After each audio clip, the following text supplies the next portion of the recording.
Hey, Vanna. Hey, PK. What happened? I have no idea what happened. I got no idea. Cut off.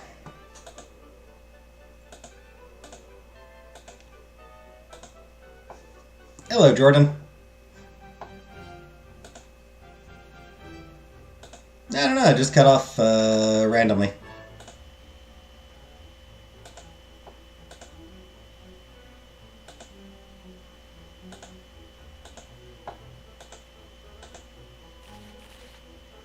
The way I squirted when you came back. Hi, Jenna. Hey, Color Purple.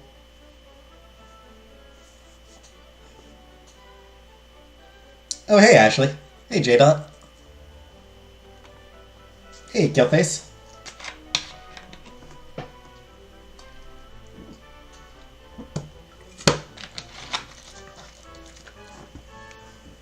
Alright, so I'm trying to get gossip from this lady here.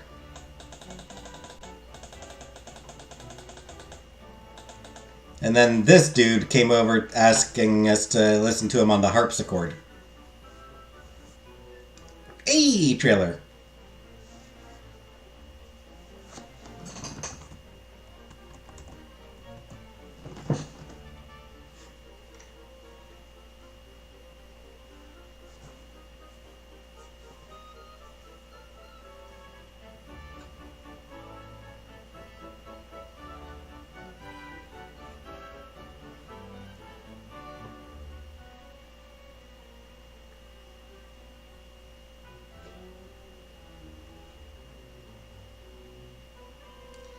Alright. So, medium credibility challenge, so it's a risky. I have no peril. I do have 0 peril, and it's easy, actually, pretty easy to get rid of peril. So honestly, I feel like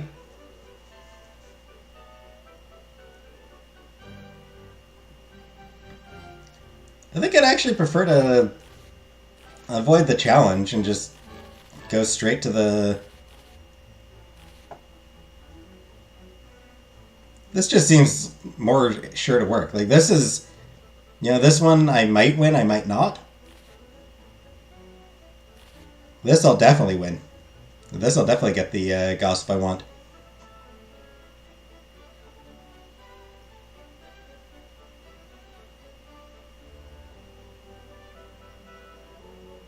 Pardon, but my friend was in the middle of a lovely story. I'd like to hear the rest.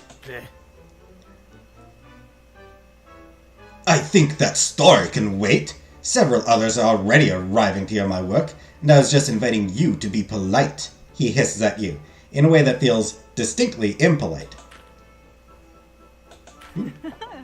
That's a lot of peril, actually. Magnifique! Now, where was I? She asks before delving into the details he'd been so eager to hear. Cheap gram gossip. Bleh. With her story completed, and you and your conversation partner follow the musician to his harpsichord, and he begins to play for a crowd. All the while, he seems extremely pleased with himself, and keeps looking at you like he's won some sort of victory. Men are truly strange sometimes. With the songs completed, you leave them both behind to explore the rest of the party.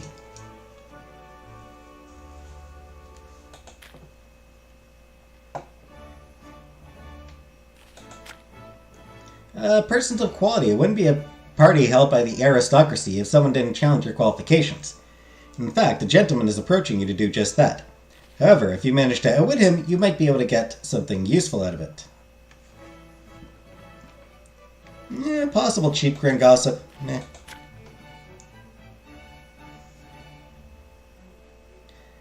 In the vestibule, you hear some strange noises emanating from a coat closet. Now, whatever could that be? A messenger has arrived at the door bearing pressing information. This scandalous news might be worth quite a bit, if one were to obtain it. Looks like me. I'm the best narrator. Hey, Juicer. I try. Men are truly strange sometimes. Words of wisdom, indeed.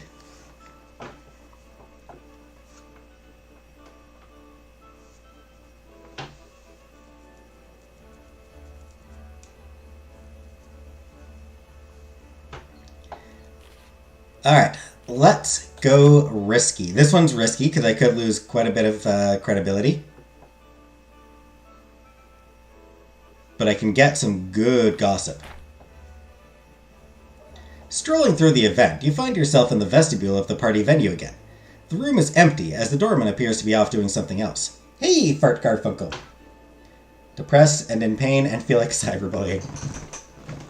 Well, it's what we're here for.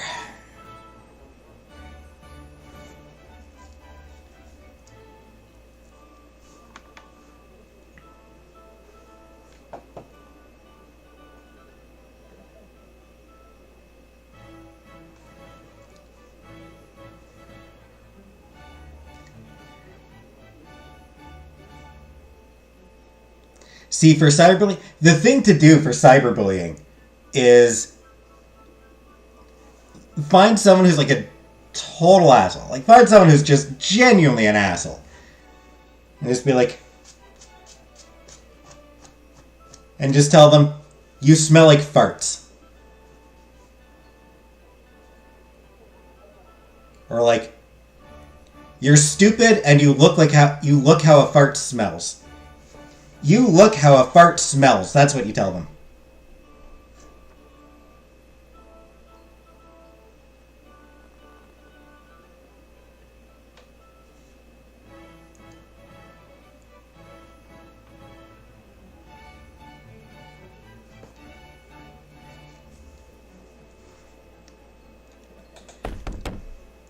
You're startled by the sound of frantic banging at the front door. I mean, sure, open the door. You open the door to see a young man. He's sweating profusely, and you can see a horse outside pacing anxiously back and forth. Without a word, he steps inside. Once inside, he frantically looks around the otherwise empty room. Excuse me, but can you help me find Madame Marie de Lorraine, the Countess de Brion? Someone called me Fart Uncle? Eh. Amazed how many people have an anniversary. I guess they're married. Oh, nice. Good for them. 61 years. Good for them.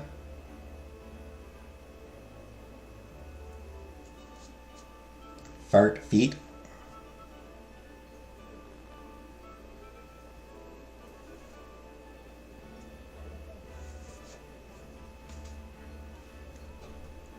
How do you know when you started dating someone the exact day? I mean, a lot of people do keep track of that sort of thing. They remember it. I have grave and potentially scandalous news for her.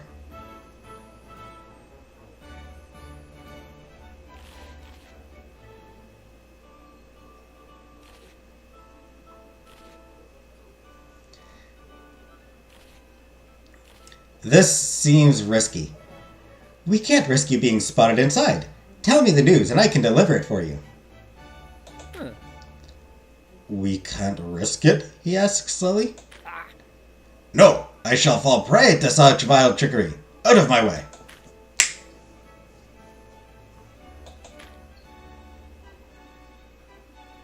Knew it. He roughly pushes past you and disappears into the party, looking frantically for this Countess de Brion. You make an unpleasant face at him as he disappears, then resolve to one day avenge yourself of his churlish behavior. Until then, you'll have to settle for looking around the rest of the party and seeing what else you can accomplish.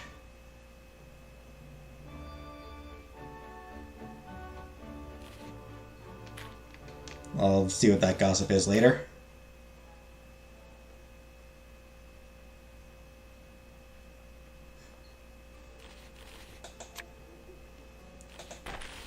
Alright, so that's another one I declined, okay.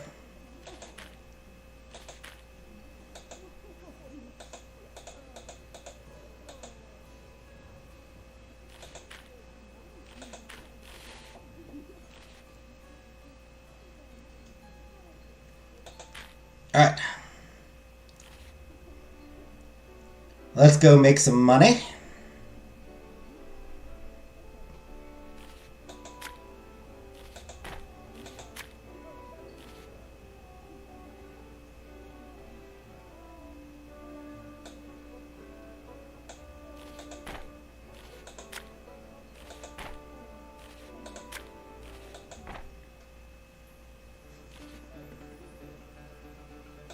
Oh crap, that's not what I wanted.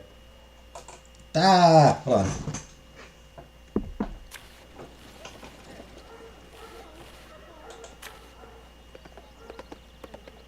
Dang it. I totally screwed up there.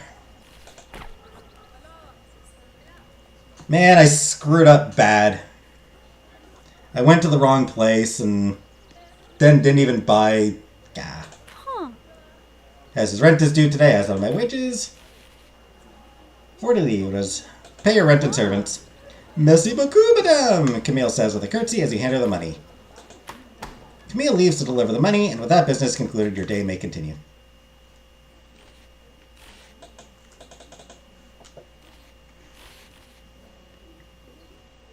Yeah, go to the party.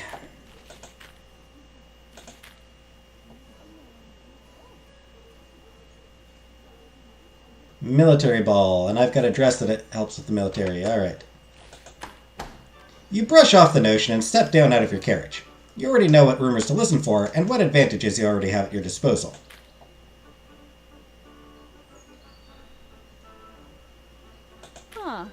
A servant checks your invitation. I'm not giving any money this time. Curtsies to you as you pass her by and enter the party. Now let the games begin.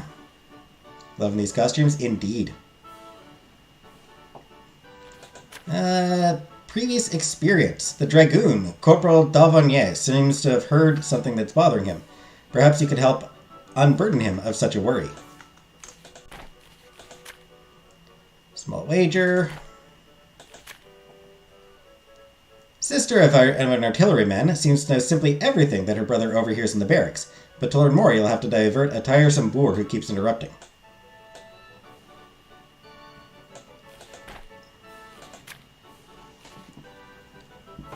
Just as you're about to seize upon some valuable gossip, you're interrupted by a presumptuous interloper. Perhaps there's a way to evade his rude questions and to claim your prize in time.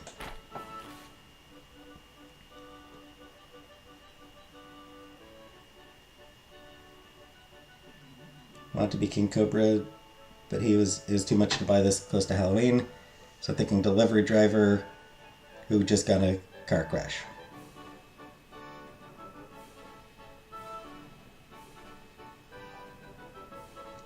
Laura Ingalls Wilding, aka Little Hoe on the Prairie.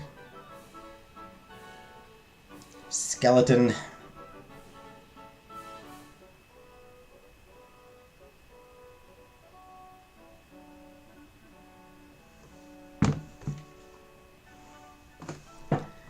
I will be dressing normally because I'm working.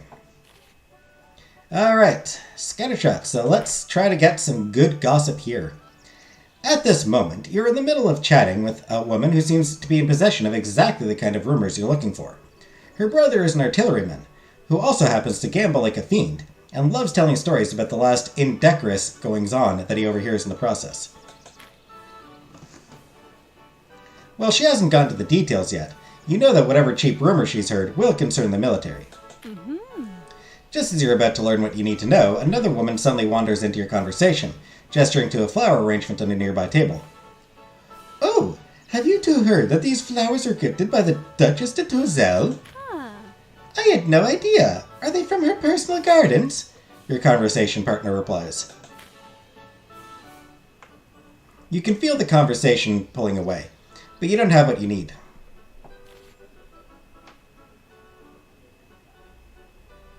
Ah, that ties in so well to the story that my friend was telling. The story I was telling?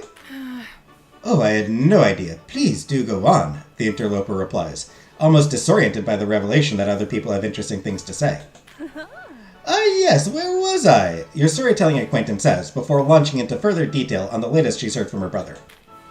Cheap military gossip. While you've carefully committed her story to memory, you still need to remain in this conversation for a little while, as exiting the moment you get what you want would arouse far too much suspicion. Just as you feared, this new interloper is extremely tiresome. Eventually, you manage to extract yourself from the conversation without absorbing too many insipid details about the Duchess de Tourzel's gardener. Thank God.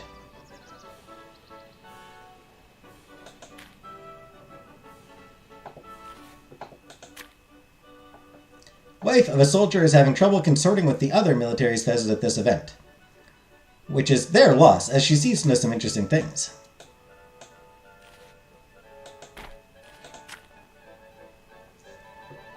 A gallant dragoon has enthralled a small crowd with adventurous stories of his childhood spent in the colonies. He seems to be quite the charming sort, and likely bears further investigation. Gambling? Just as you're about to seize upon some valuable gossip, you're interrupted by a presumptuous interloper.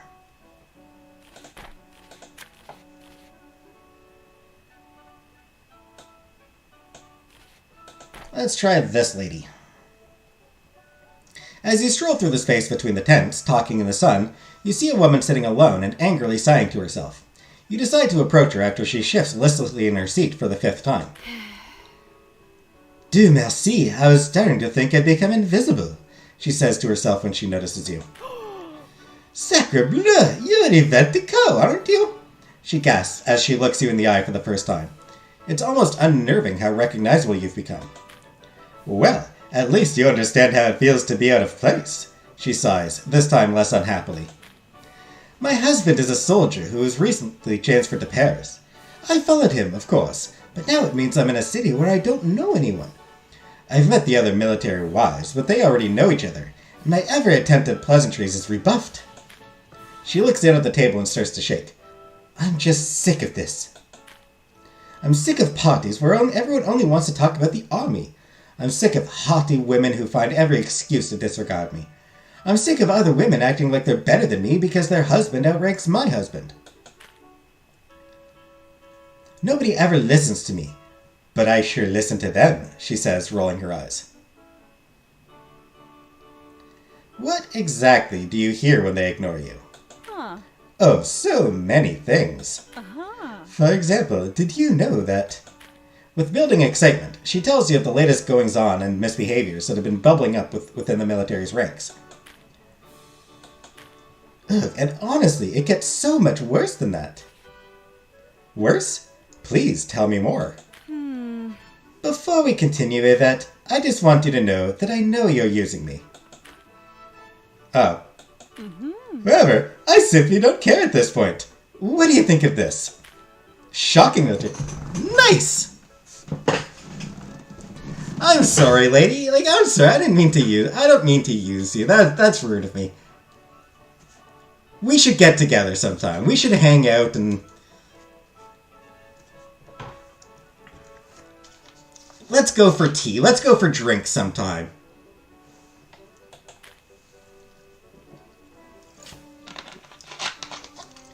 Well, I must say it's been a pleasure, but I must be going, she says with a nod in your direction. Bonne chance, Yvette. She leaves, and you begin to review the party to see if there's anything you can do before the event comes to a close.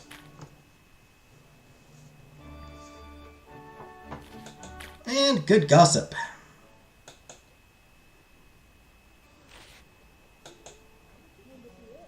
Do I have any... Doesn't look like I have any invitations. Alright.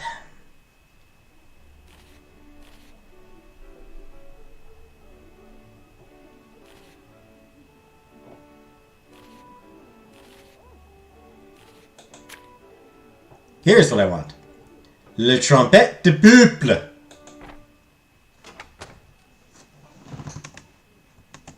I want le trompette de peuple. You enter Pierre's office to find it more disorderly than usual, with Pierre pacing frantically in the midst of all the chaos. He looks up at you and exclaims, Ah, madame, thank God you've arrived. I have been keenly checking the winds of public opinion, and my finely honed journalistic senses tell me that our readership desperately cries out for stories concerning the bourgeoisie. However, I am at a loss for such information. If you can get me fresh gossip relevant to that faction in the next 8 days, then I'll reward you with 50 livres, in addition to your regular finder's fee. Do you feel up to the task? Gossip about the bourgeoisie in 8 days? I can do that. Ah, fantastique, madame. I just knew you're the perfect woman for the job, he replies with an excited grin. I already await your success with bated breath.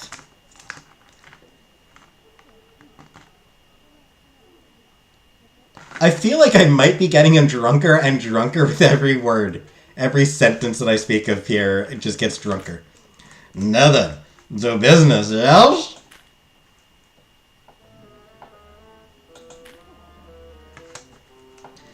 Queen was recently seen bedecked in a spectacular new diamond necklace. Is it a sign of royal power or unnecessary excess?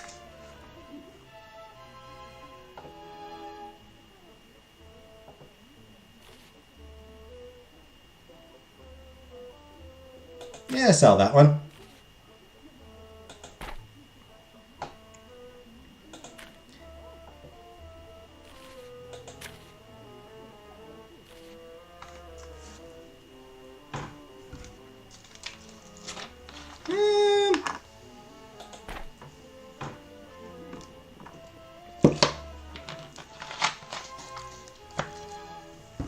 I have no reason to care about the crown yet, so let's get money. An older veteran who stands accused of murder has been discovered to be receiving care packages delivered by soldiers to his jail cell. Is this a sign of loyalty or corruption? Sell. The king plans to weigh in on a legal case where an enlisted man struck an officer during an argument at a local theater. Is this attentiveness from the king or an infringement on military discipline?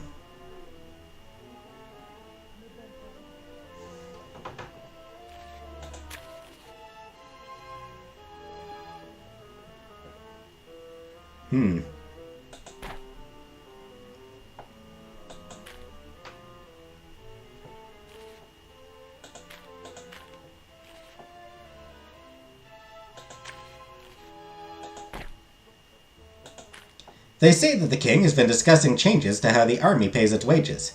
Is the new pay schedule a necessary reform, or a way to pay troops even less? Thought you weren't into drama? I'm such a gossip. I'm in character! I'm in character right now! It's my character who loves gossip and drama. Definitely not me.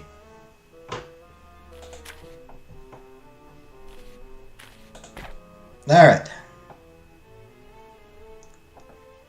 Lots of money.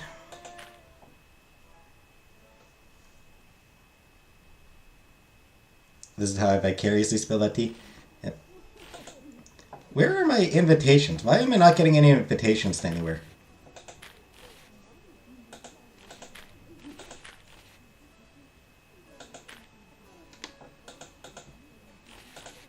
Like, no invitations at all. Where are my invitations, bitch?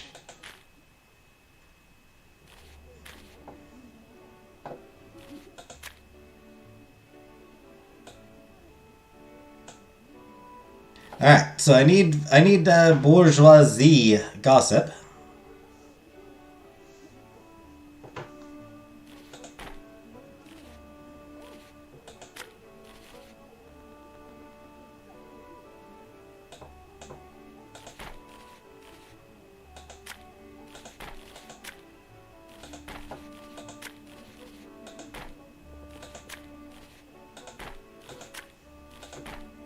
Alright, so I need gossip, so... Oh, let's try this first. Let's look into our love. Let's look for our love first. They spelled April wrong. It's Avril Lavigne. You are not blocked, Alabama wind chime.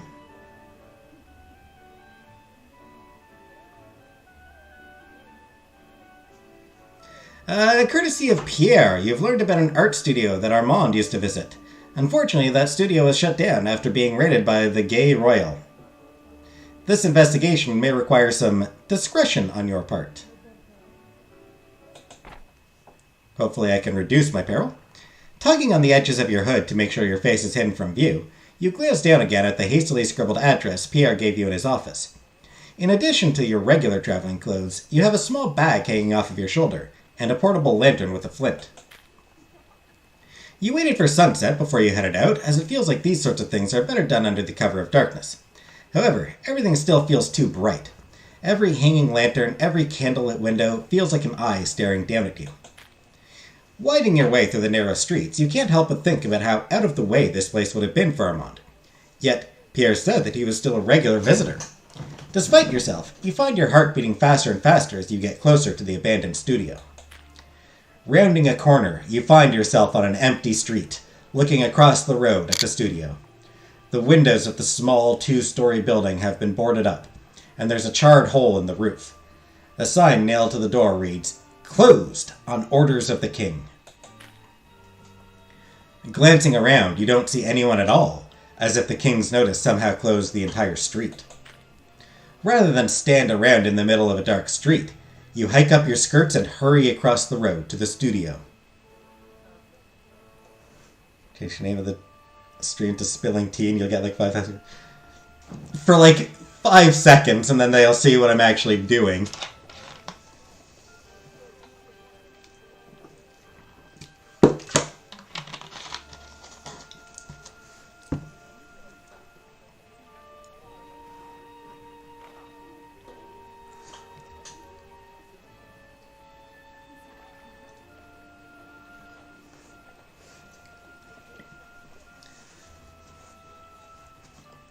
That is an idea, though. Label a stream Spilling Tea and then just talk about, like, old-ass rumors about celebrities.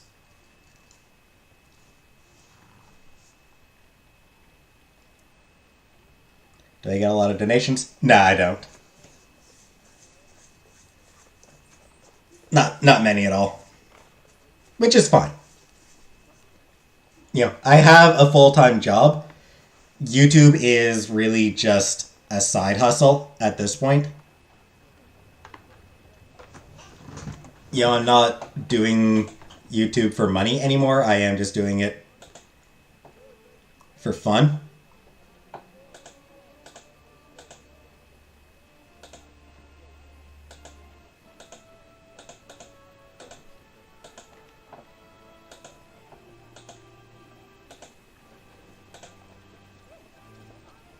I donate my unbridled adoration. And art. You donate art. You immediately notice that the door has been nailed shut. Check the windows for loose boards. That seems safer. Putting down your unlit lantern, you start checking the boards on the windows, seeing if any of them are loose. How long does someone have to watch for it to count as a view? I have no idea, Vanna. Do views do anything for me? I'm honestly not sure. I donate my soul.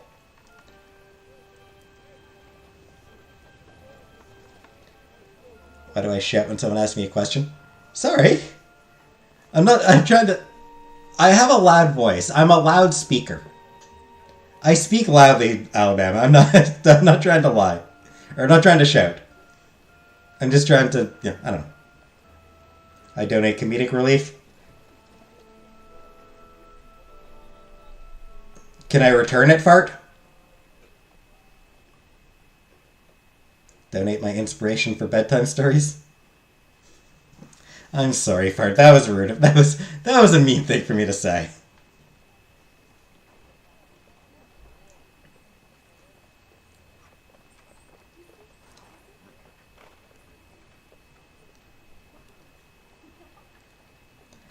Alternate punchline. I donate comedic relief. Yeah, you donate it because nobody's going to pay for it.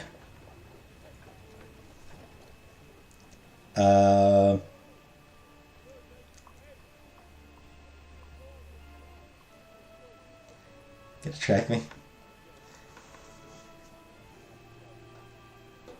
What else? What's another good line for that?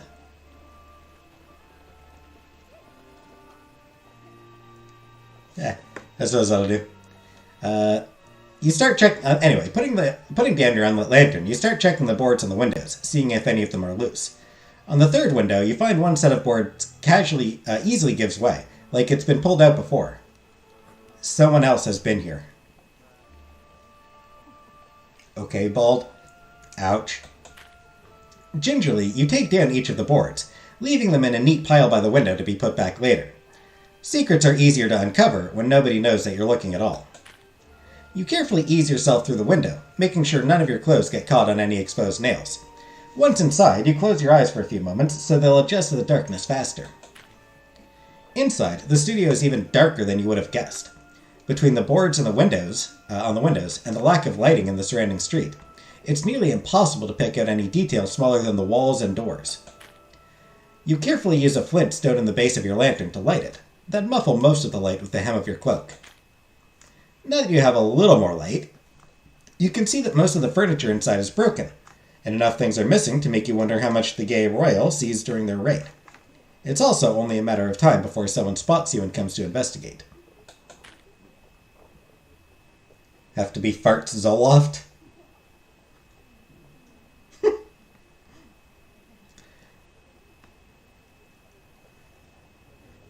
Your time is limited. Where do you plan on searching for clues? Backroom's the obvious option. The entrance to the back room isn't obvious, and if Pierre hadn't told you about it earlier, you might have mistaken it for a closet door. When you go to open the door, you notice that the latch has been torn off. Probably a casualty of the raid. Your dad brought you a milkshake? Ooh. Inside, the back room is cramped, mostly occupied by a circular table with some small chairs. Various notes are pinned to the wall, and as you shine your lantern about, you notice a slight glimmer under the table.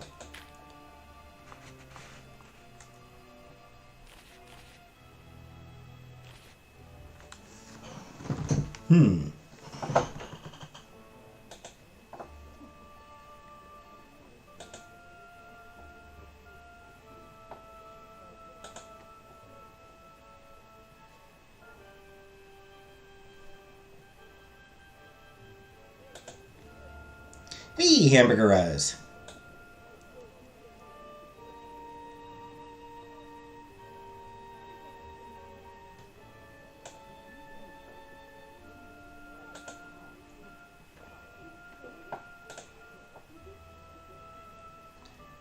So what should we look at here?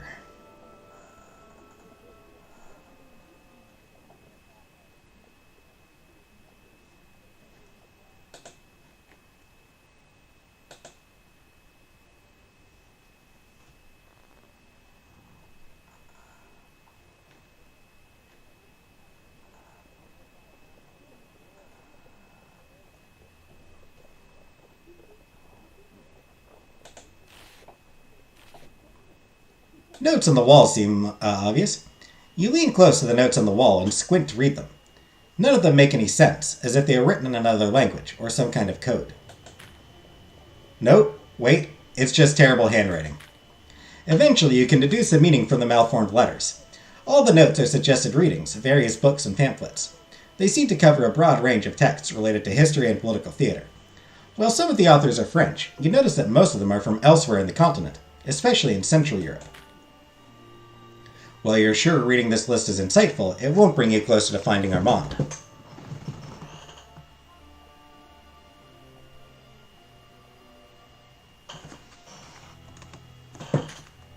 This particular investigation has cost you some precious time.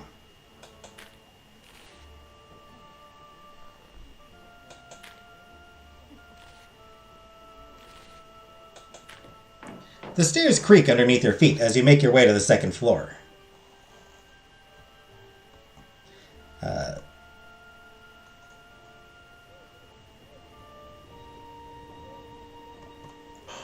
The long table and scattered cutlery suggest that it was used as a dining area. A small fireplace occupies one side of the room, with a wide swath of ash spilling out of the fireplace and onto the floor. Above the fireplace itself, a painting hangs on the mantel.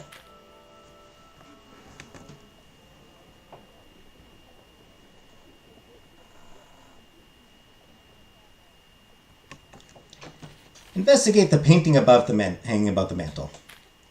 Stepping over the ash in front of the fireplace, you gingerly take the painting off its hook and examine it closely. It's not as carefully detailed as some of the others in the building, but there's a certain joyful energy to it. Whoever painted this genuinely enjoyed making it. It's a dining scene, done in a reflected perspective intended to make the actual room feel larger than it really is. All the men and women in the picture are laughing, clinking glasses, and looking merry. Even Armand. Armand's smiling face is looking back at you from the picture, a glass raised in mid-toast, and a quill in his free hand. On one side of him is a man you remember from your last night together with Armand. The man is named Isaac. On the other side of him is a young woman who you've never seen before. Her hand is on his shoulder. You turn the painting back and forth looking for more details until you hear something metallic shift. Flipping the painting over, you find a note tucked into the frame on the back of the painting, along with a key. You don't recognize the handwriting, but decide against taking the time to read the note now, while illegally trespassing in a condemned building. You carefully fold the note around the key and secret it under your stays. You'll be able to investigate it later. Stranger and Stranger is now available on the Paris map. You can't help but grin with satisfaction. This is the lead you were looking for. Quickly and quietly, you skulk to the window you entered the building through.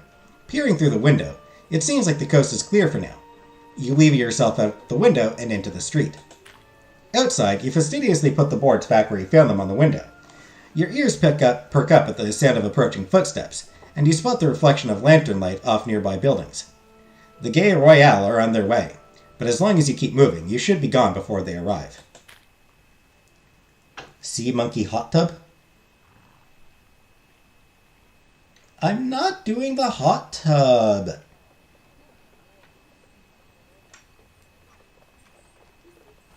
Without even a look back, you disappear into the dark alley you initially approached the studio from. With a precious lead in your possession, and the authorities none the wiser, you vanish into the night. Gonna need to reduce my peril soon.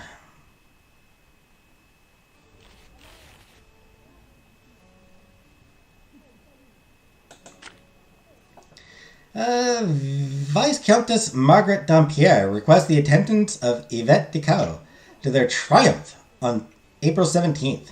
This intimate party is sure to be the finest example of Mary. Military gossip. Don't really care, but sure.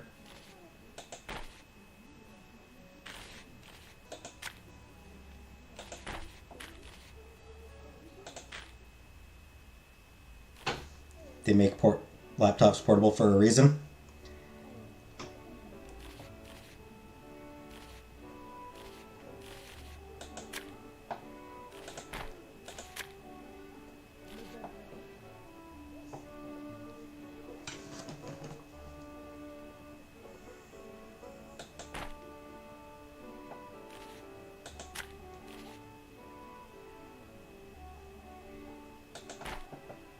I can't do the,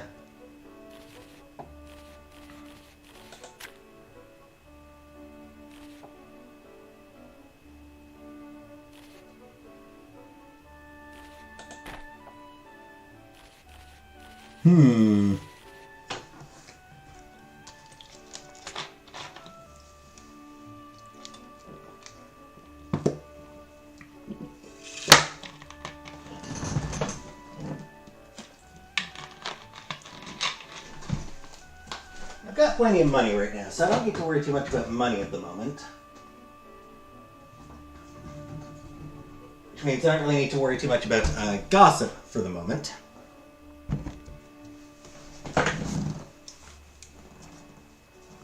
Room tour? Nah.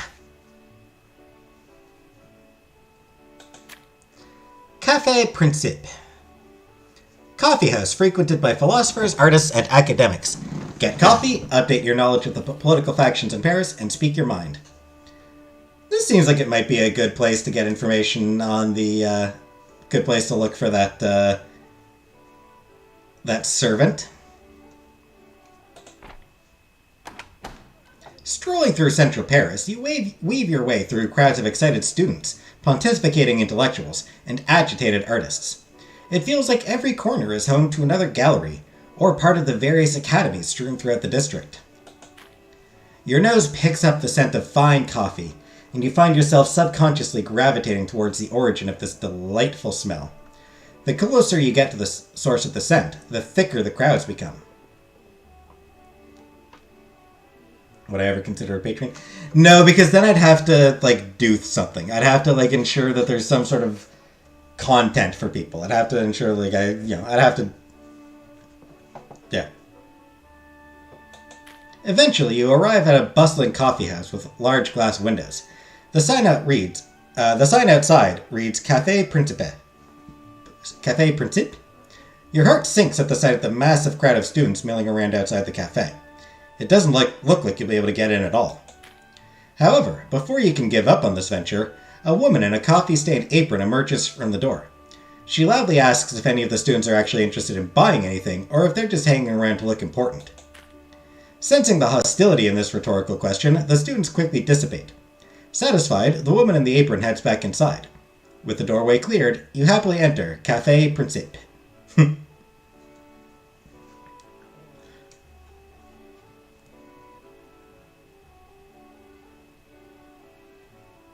Over 200 years, and students still hang out at coffee shops just to look like they're busy. Patreon for us, not for you. Content can be doing all the things we ask and get denied here. But I deny those things because I just don't want to do them. It's things that I don't want to do.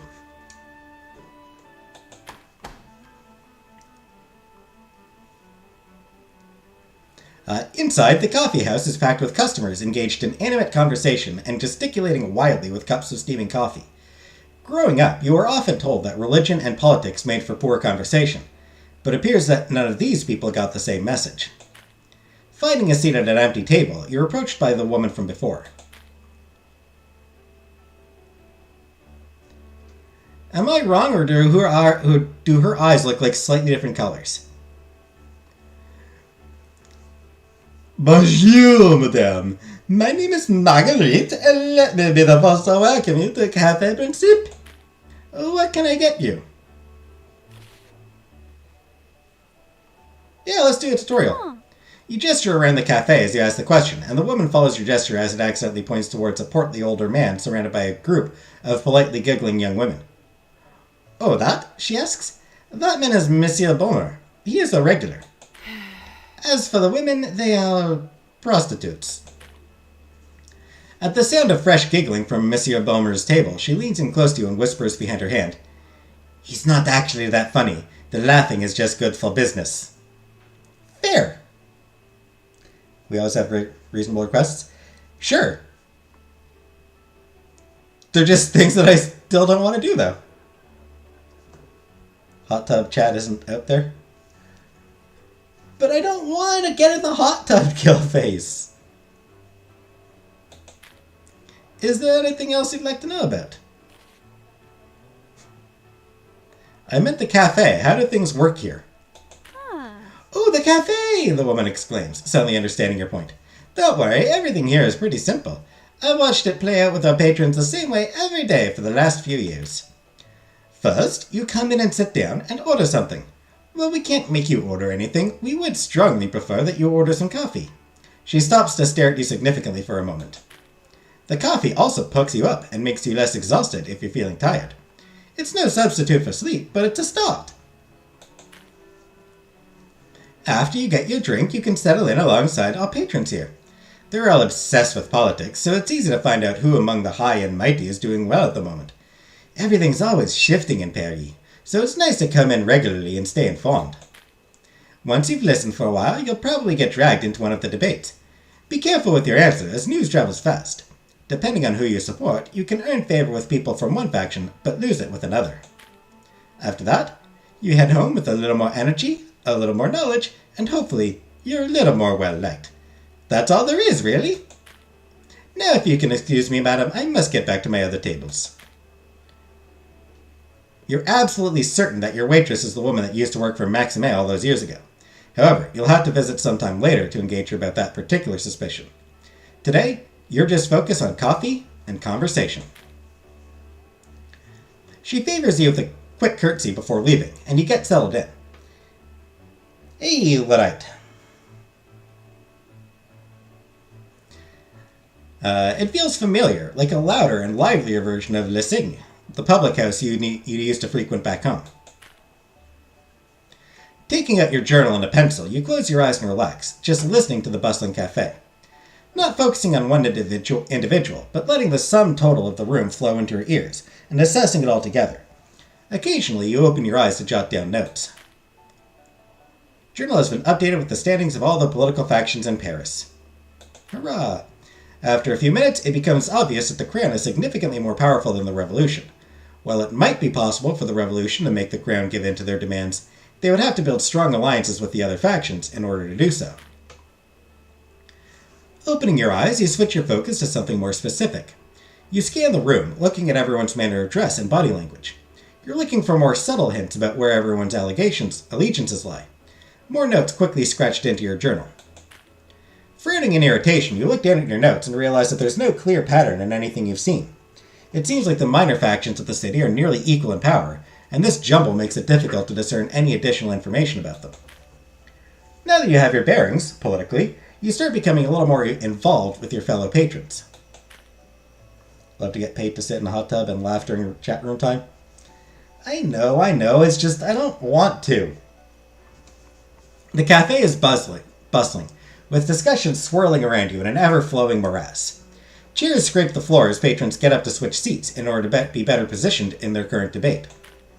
A lawyer is trying to convince people that taxes should be reformed according to natural law, but nobody seems able to agree on what natural law is. You get drawn into a conversation about the military and the bourgeoisie. Apparently, due to skipped wages, soldiers have become notoriously delinquent on their debts, and some have even reacted violently when asked to pay. This has led to some shop owners refusing to do business with soldiers at all. Nobody's certain if that's right or even legal. "What say you?" one of the patrons asks you suddenly.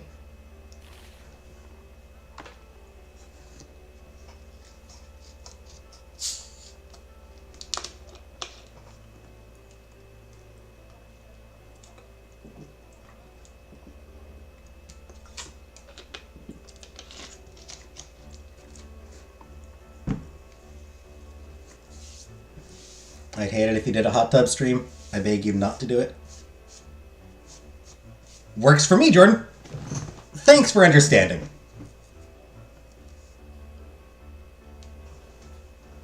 I will definitely not do a hot tub stream now.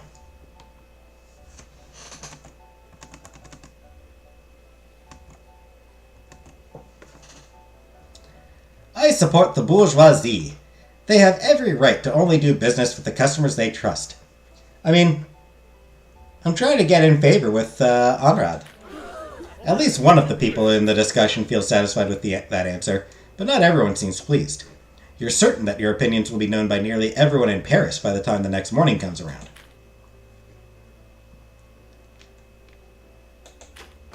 It's now late in the day, and while you're certain the conversations here will carry on long into the night, you feel like you've done what you came here to do.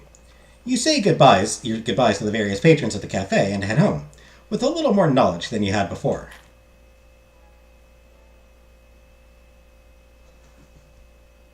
I love Fanta. I have Arena. This isn't Fanta. This is April. This is Crush. Orange Crush.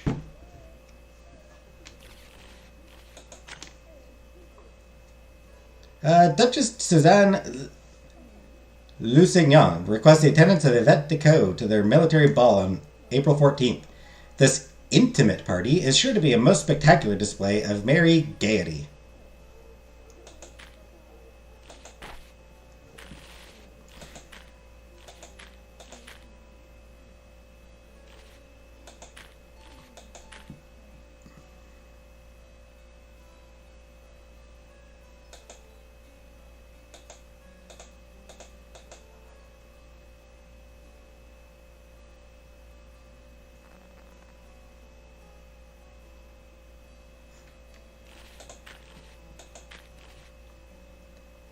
So let's see. 2, 3, 4, 5. So 6 days until the next party.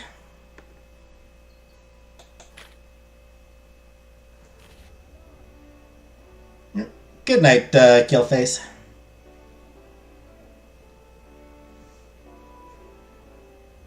Has anyone else seen those girls who open that man's food truck and they're all happy and he is not? No idea what you're talking about there.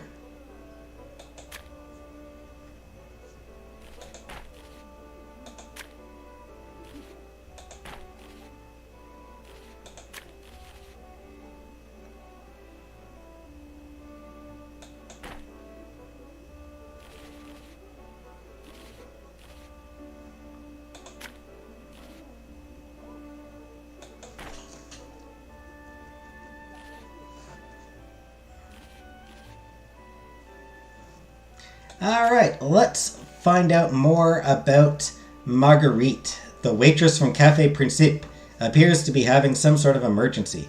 Perhaps you can be of assistance.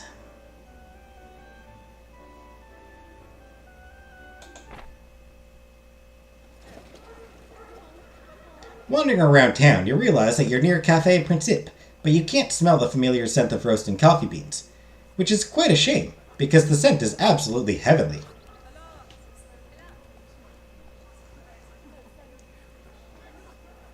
They're outside of a fair, and he closes, so they open the big metal window, and we're like, yay, thinking he'd serve them, and he was like, don't touch my property. Fair. You were momentarily lost in a reverie, imagining what life would be like if coffee tasted as good as it smelled. Would we ever drink anything else? It would be a jittery world indeed. Behind you and to the right, you hear a commotion. You turn and spot a familiar face. Huh.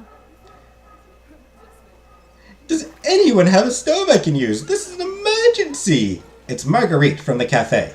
She's holding a bunch of kettles and looks absolutely frantic. Nobody is rushing to help. In fact, they're trying to stay out of her way.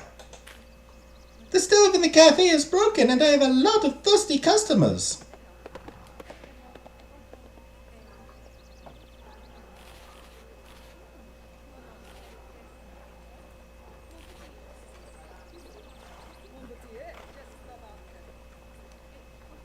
I will pay 10 livres to the first person that lets us borrow their stove for the day. It's amazing how indecisive everyone in the crowd was until money entered the equation. Someone in the crowd hurriedly escorts you into a tavern where they work. Immediately, Marguerite sets up her kettles on a roaring stove. You're not exactly sure how you get caught up in everything, but you're soon helping Marguerite ferry kettles of boiling water back and forth from the cafe for a few hours. It's exhausting, but you're met with a cheer from the patrons every time the two of you burst in the door with a new pair of kettles. Someone jokingly calls you to the Angels of Steam. The nickname sticks, at least for the day. Hey, Earth Angel Anna. Ooh, big bunch of credibility.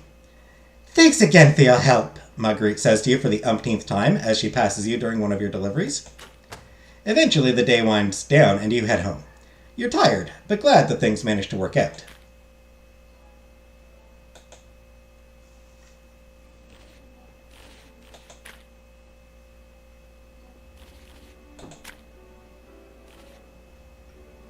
At the docks, a foreign alcohol importer of dubious legality is looking for someone to help him move his wares. Preferably, they can be moved without interference from the Gay Royale.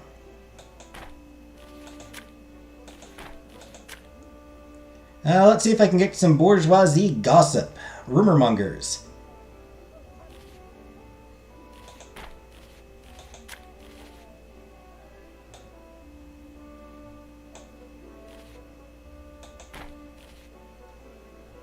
I need the gossip for my friend. During one of your explorations of the city, you find yourself in a fountain square. Groups of people are clustered together, locked in on the kind of deep yet carefree conversations that make you wonder what exactly these people do all day. You wonder to yourself if any of these idling malingerers have jobs, until you remember that you too share a similar, ill-earned but decadent lifestyle. Still, you have mountains of extenuating circumstances that have brought you to this point. What are their excuses? Have they no shame? You break from your increasingly venomous internal accusations when you hear a familiar name mentioned by someone nearby. I take it you used to work for Pierre Renaudot as well. Oh, yes. I used to sell gossip to that self-important drunk. After all, he used to be the only game in town. Frankly, I'm glad to be free of that slimy weasel. You would, of course, rush to Pierre's defense if all those vile accusations weren't so true.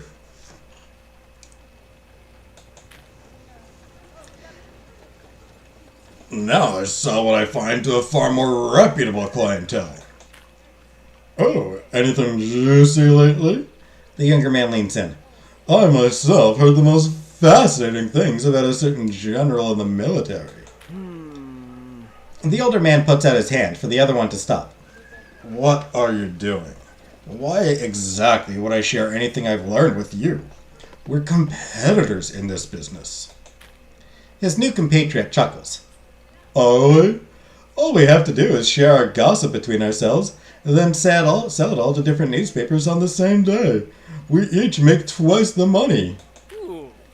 Well, I suppose that does make sense. I did learn something shocking about a prominent lawyer today. They lean in and start whispering to each other. Their voices are too low for you to hear from here. Probably don't want to increase my peril. 25 peril, I'm getting pretty high.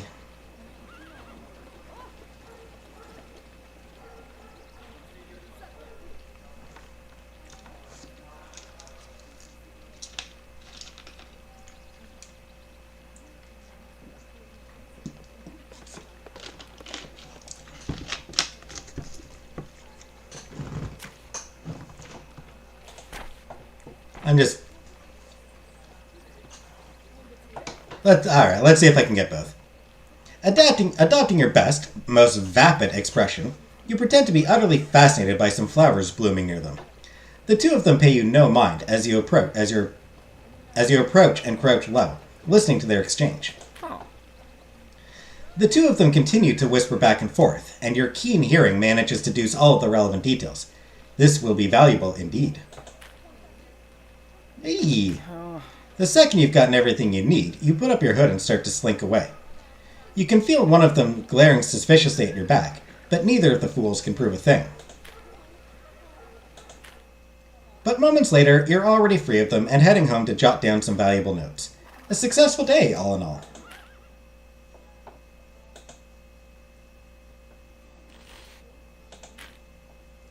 Alright. Time to visit Pierre and Le Trompette de Peuple. Ooh, shocking military gossip.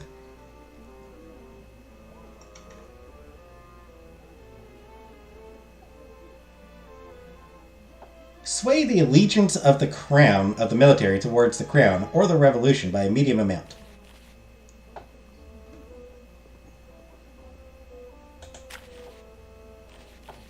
You know what? Let's help the crown.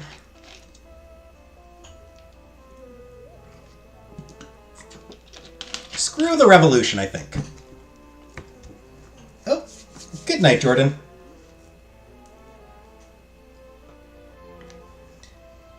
Fuck the revolution. Let's help the crown.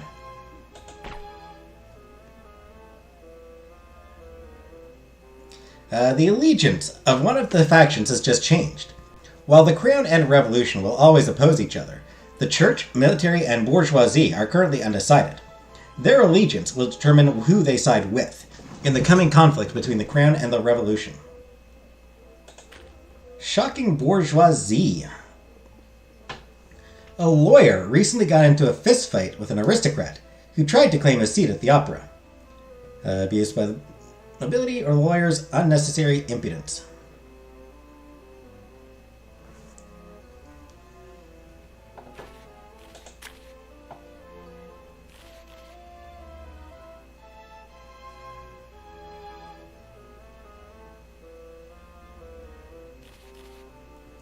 Let's help the bourgeoisie.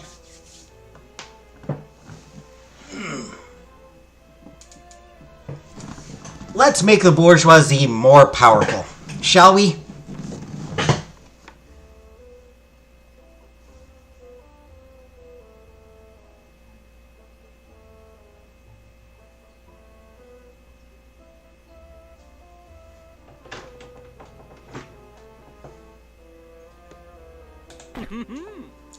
Thank you, madame. This is exactly the kind of salacious trash.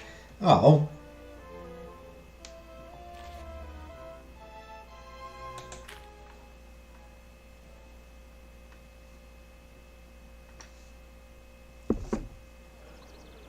You look up at the sound of Camille knocking on your doorframe. Good morning, madame! The house is ready. Yeah.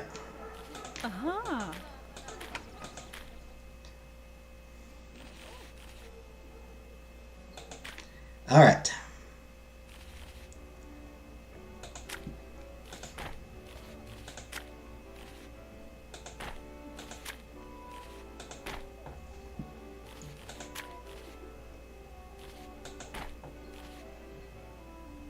I need a new outfit.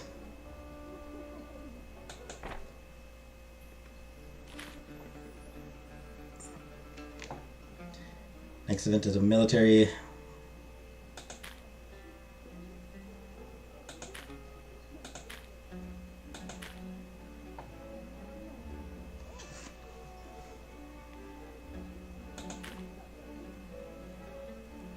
Let's see here.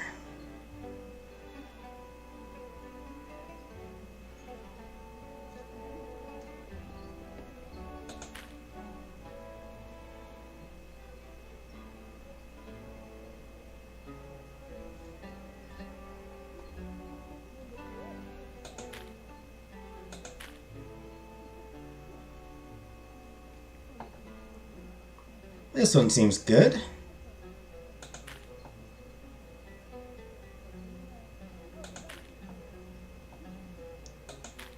And this one might be a good choice as well.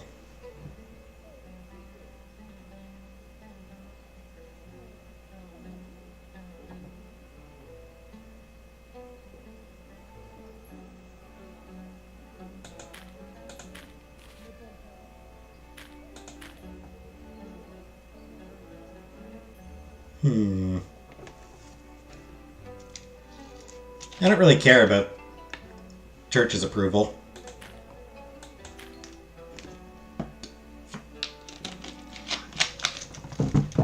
Bourgeoisie's approval would be nice.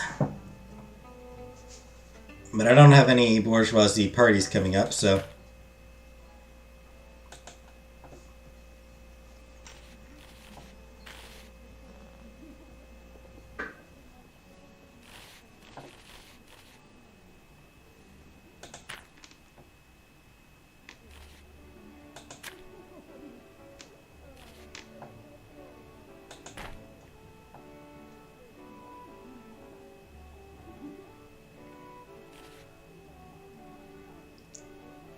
Let's go meet Honorad.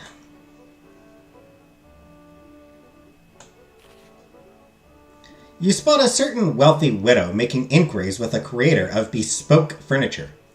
What could she be up to? Out in the city, you find yourself wandering a street lined with businesses making and selling fine furniture.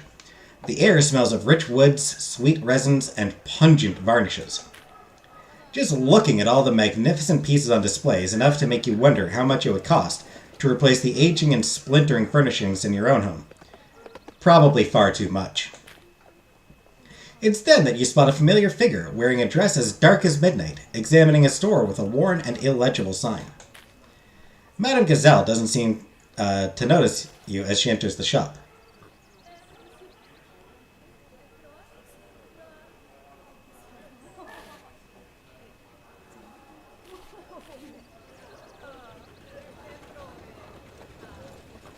Observe from afar, I guess. You wait outside for a while, wondering what to do next. Observing the shop from afar, you pretend to browse through the selections put on display by some of the neighboring merchants. Over the next half an hour, you actually manage to learn something about fine furniture. It might be helpful at the next party you go to. Yay! Eventually, Madame Gazelle emerges from the store, looking absolutely livid. She gestures to her coachman Renee, who starts bringing her carriage around. Listening intently, you manage to hear her say, "Fine, if that old fool can't help me, then I'll find someone who can." As she gets into her carriage and disappears, you can't help but wonder what just transpired in that store. With a slightly increased knowledge of fine furniture, but no definite answers, you head home. Knew I should have just taken the peril hit and gone in.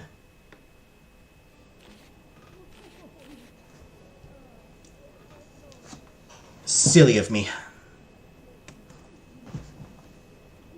Alright, one more party.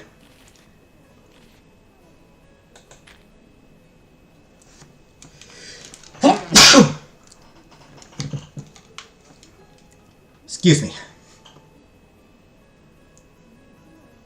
Military ball.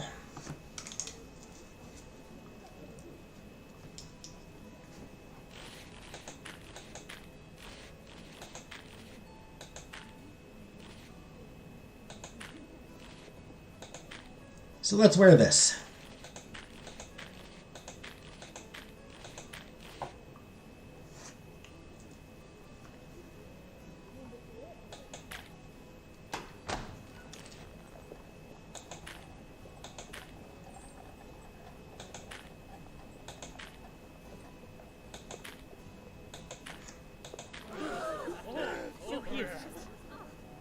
Ah, yeah, blah, blah, blah. Huh. I do want to decrease my peril, so... Gift of wine to decrease my peril. Oh, geez, that only barely decreased my peril.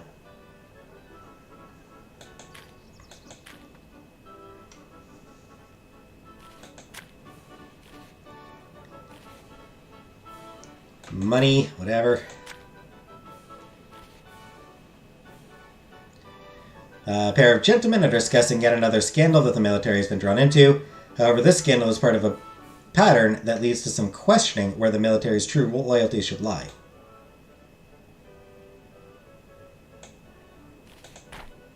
Ooh. A pair of former soldiers seem to be quite concerned with the rumors that they've heard lately.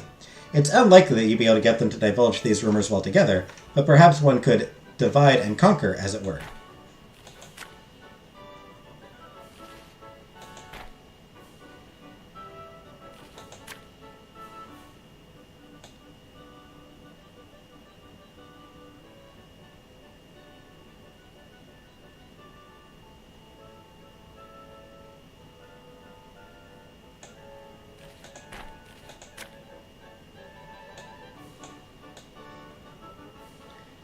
Crown and military gossip.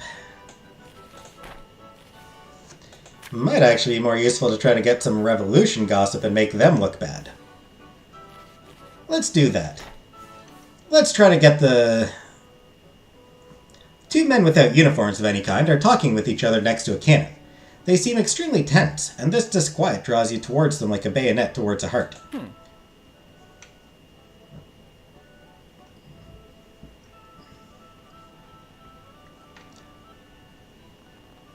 I've heard some sincerely disquieting things about the goings-on with the aristocracy, and I simply don't know who else I can talk to. And it seems we are in the same boat, mon ami.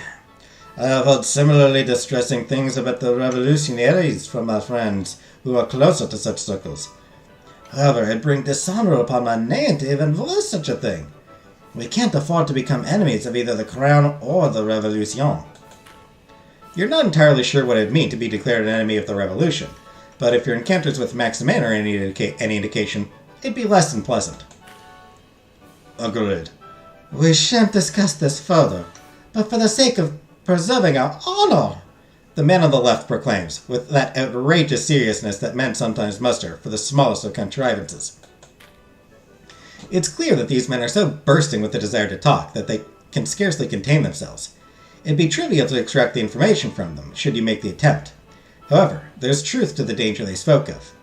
If you take these secrets, members of either the Crown or the Revolution will surely know. In fact, we should disperse for now, his companion replies. There is no such thing as too much caution when it comes to preserving one's honor. To this, the other nods in a stout agreement.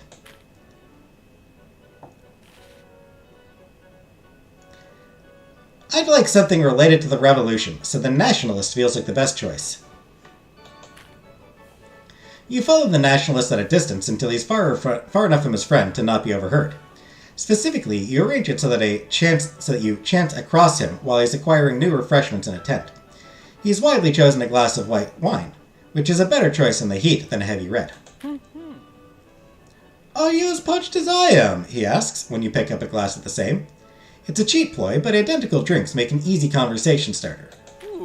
You find it a little harder to gain his confidence than you'd initially guessed, but you made quick headway once he pretended to be innocently ignorant of politics. Once he no longer viewed you as a threat, he was more than willing to tell you about the rumor that's been bothering him. You carefully memorize the details of his gossip, but you're also keenly aware that you're not going to be the last person he talks to about this. Simply put, he's bad at keeping a secret, which means that your part in this is likely to come to light, especially to those connected to the revolution. The conversation that follows afterwards is a little stilted. Normally you'd stay in order to chat and make him feel at ease, but you can tell that he's realizing that he's made a grave mistake. You leave before you can get drawn into the throes of his growing panic. Hey, Elf. Unsure of the time, you're already beginning to search to see if there's anything else you can do at this party before it finishes.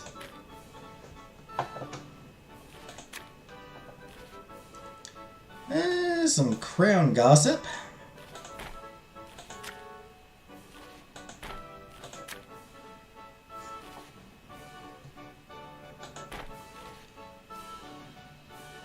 Let's reflect on our missing love.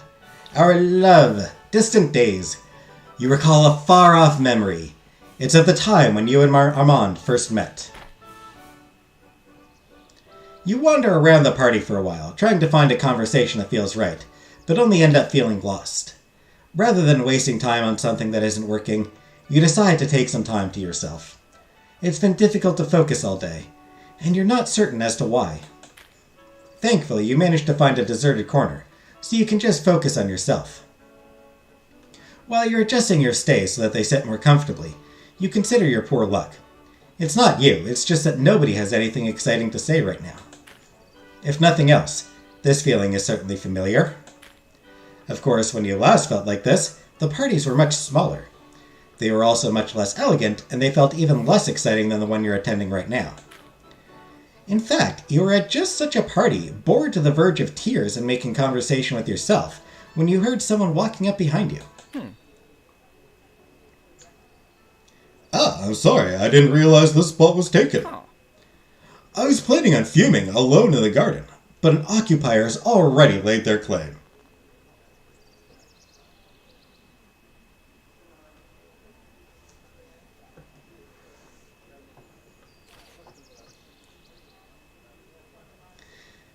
Correct. Now be gone, as this garden is mine by right of conquest. You didn't know him, but you knew this routine well enough. This was normally the part where they called you a frigid woman and either stayed to insult you further, or merely stormed away. Instead, he listens to you and laughs. You've gained some favor with this handsome stranger. My apologies, fair brooding woman. When I said I didn't expect anyone here, that wasn't an idle jest. I love our town here, and its people. But that doesn't mean they can't try my patience sometimes. Everything here just feels like it's going around in a circle, like a water wheel. The waters of the river rush onwards to new things, but the wheel merely spins. Oh, my apologies. I never introduced myself. My name is Armand. Armand never mentioned his last name to you, or even that he was a baron, until the third time you met. He pretended that it was because he thought it was unimportant, but you knew better. He was sick of the deference and groveling that came with his position. May I ask your name?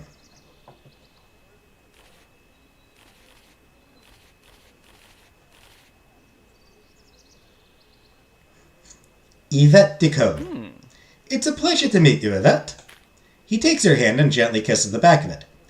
Normally, such an overly familiar gesture would disgust you, but he does it with light, practiced grace, like it was the most normal thing in the world. The two of you stare into each other's eyes, and as your gaze plays along his moonlit features, you wonder how you've both managed to go so long without meeting. Now, you've heard of my woes, but what troubles you tonight?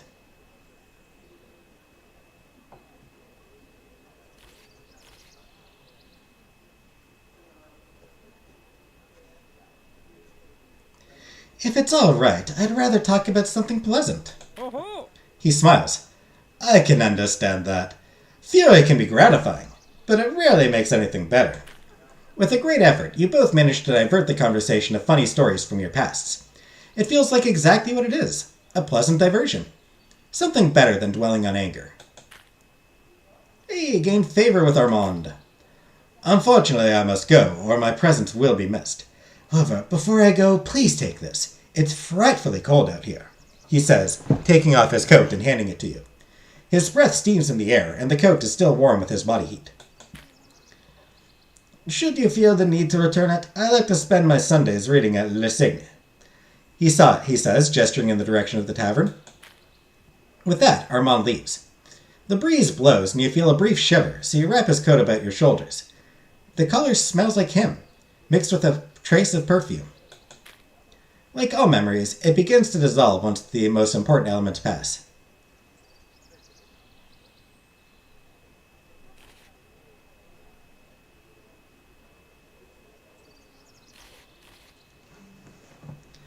Of all the things to remember, why does this strike me now? While you manage to return your thoughts to the here and now, you cannot manage to completely discard the memory. You find yourself examining its various details long after, as you distantly puzzle upon its significance. With that, you return to the party.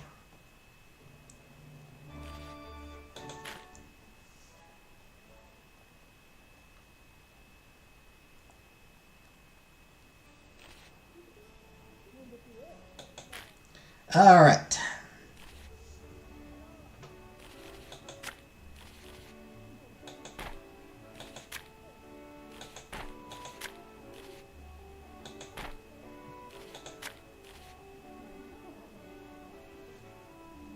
An unusual man of science has a proposition for you, and it has something to do with rumors in the city. All right, Le Trompette. Let's sell the gossip we've got. Madame, thank God you've arrived. I've been keenly checking the winds of public opinion, and my finely honed journalistic senses tell me that our readership desperately cries out for stories concerning the crown. Fred gossip.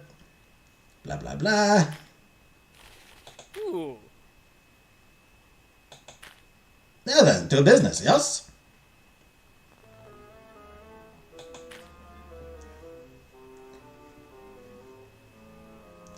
Legal case for an enlisted man stricken officer.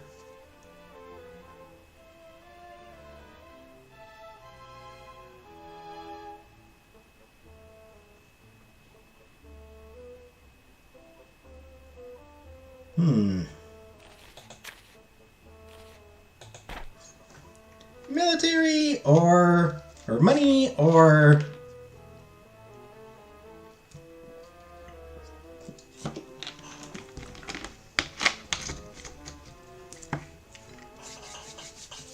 yeah, let's peddle influence.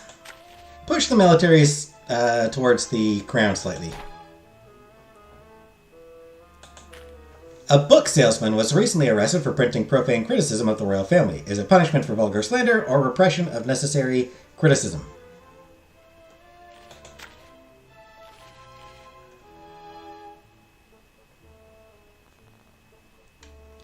And let's decrease the power of the revolution slightly.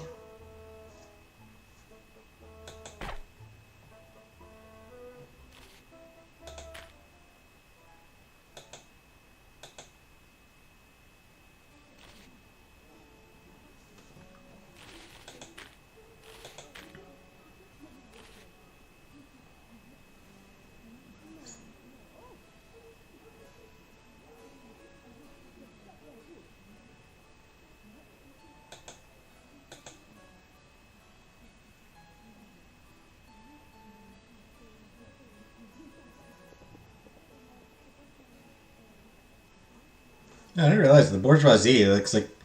I think the bourgeoisie is is loyal to the revolution. Maybe I should be helping the revolution.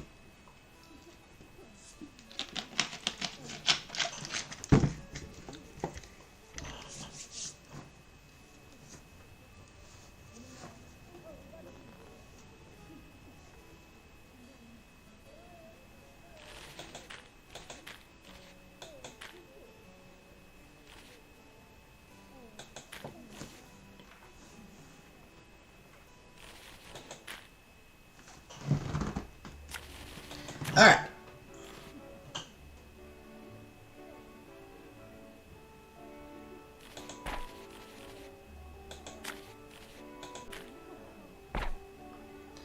And that will do for tonight. That will do for this stream.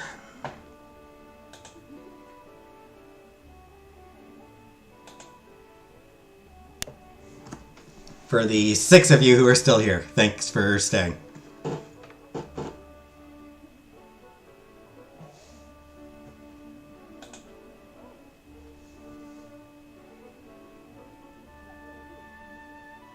So yeah, gonna end the stream for tonight.